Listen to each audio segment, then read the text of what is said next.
What's going on, guys? Akil Murray here.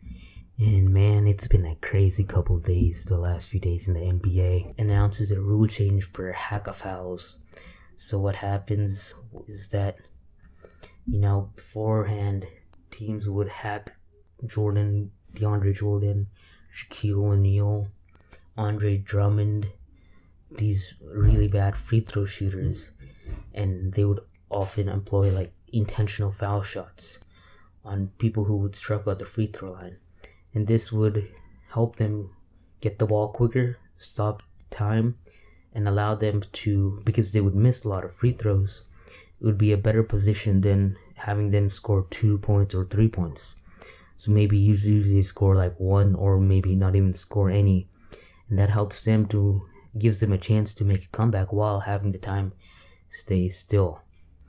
And so the NBA, they extend the current 2-minute protocol to all 4 quarters. So if players fouled away from the ball in the last 2 minutes of any quarter, the team on the receiving end will receive 1 free throw and possession of the ball. The teams will also receive 1 free throw and possession if a player is fouled during an inbounds play.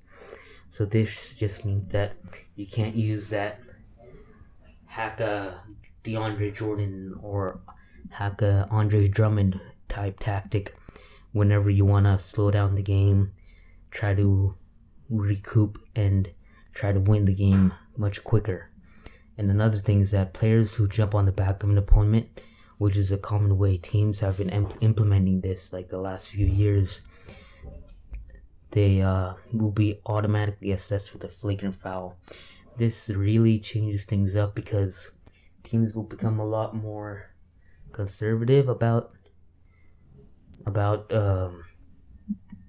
fouling the other team. But also at the same time, I feel like they should not have made this rule. They should have, a team owner should have taken charge by not giving Andre Drummond 120 mil or 4 or 5 years, or giving DeAndre a max contract. Give them set in their contract saying that you have to have a free throw amount of 80% or 75% in order to have a max contract, something around those lines, so that the players would improve their game. Otherwise, you just see DeAndre Jordan just making horrible free throw percentages year after year after year.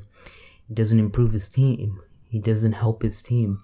All he does is make dunks and layups, block shots, and get rebounds. That's not that helpful, but if you could also make your free throws, you could become way much more better of a player. Shaq had that problem too.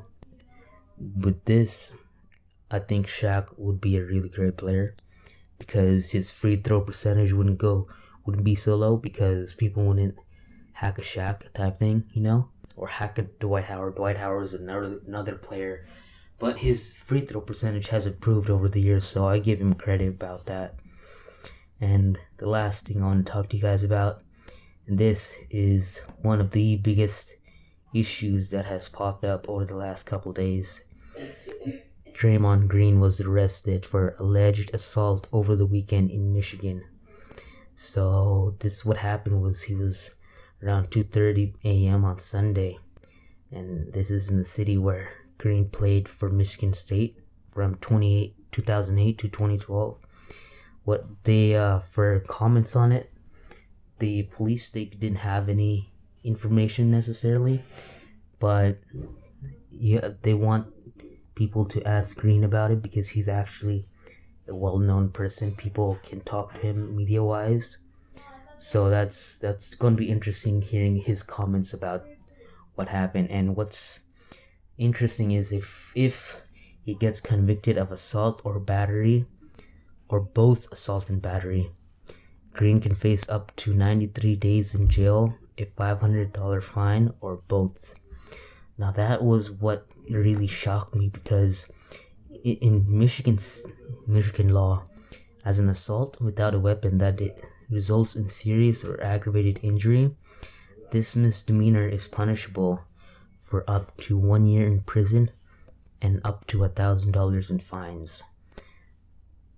I feel like Draymond Green is getting a star treatment because he's an NBA player, a famous player who played basketball at Michigan State. Now he's getting a quote-unquote pass regarding the assault and quote-unquote assault and battery that he has been charged with. So if he gets convicted, he only gets 3 months in prison and only about $500. Should be a lot more, in my opinion. It's unfair because he has celebrity status in the world, so that just adds a lot more inequality between normal people and sports athletes. You know what I'm saying? Yeah, so his court date is on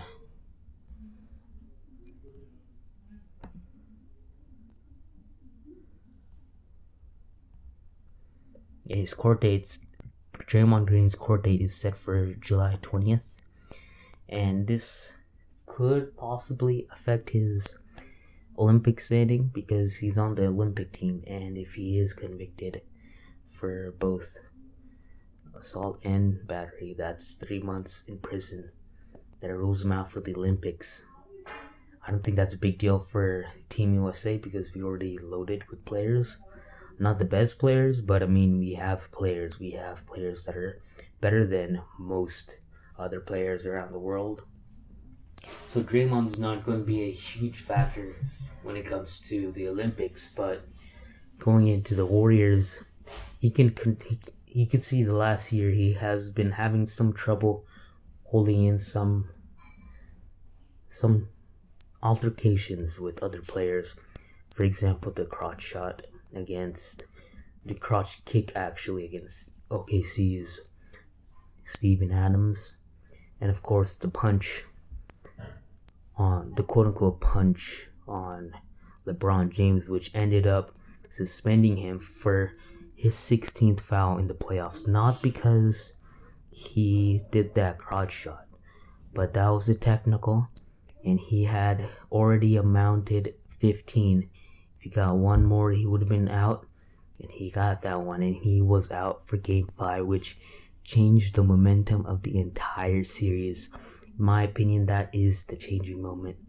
Also, I would say Klay Thompson's comments towards LeBron was saying that, he might have got his feelings hurt.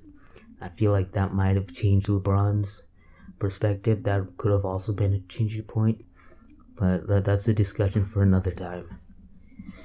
So yeah, NBA, it's going to be interesting seeing how the NBA season shapes out. I'm going to be doing a review of the free agency season this year, off season, but I'll give it a couple more days after the summer league is over and before the Olympics start.